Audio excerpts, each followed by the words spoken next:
Hello नमस्कार दोस्तों, आज हम आपको बताने जा रहे हैं फ़ोन में ऐड कैसे बंद करें।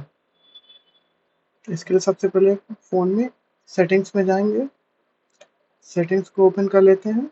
सेटिंग्स में आप देख रहे हैं कई तरीके के ऑप्शंस, इसमें हम कनेक्शन एंड शेयरिंग पे क्लिक करेंगे। कनेक्शन एंड ये हो सकता है type two type mobile change कर सकते हैं।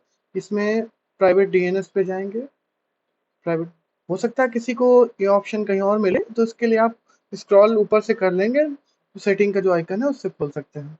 या फिर एक और तरीका हम आपको बता रहे हैं, सेटिंग्स में डीएनएस सर्च करेंगे, डीएनएस सर्च करेंगे तो उसमें प्राइवेट डीएनएस ये दिख गया होगा आपका प्राइवेट डीएनएस।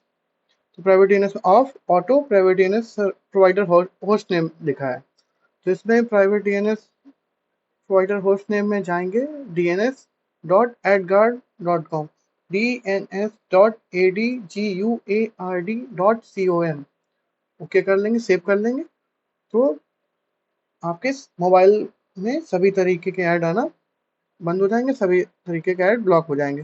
काफ़ी आपको प्रॉब्लम होती है, सभी को होती है, तो ये आपकी प्रॉब्लम सॉल्व हो गई। देखिए हमने चेक किया हमारा डीएनएस चेंज हो चुका है कि नहीं, तो ऐसे आपका शो हो रहा होगा। थैंक यू वेरी मच, आज के लिए इतना ही।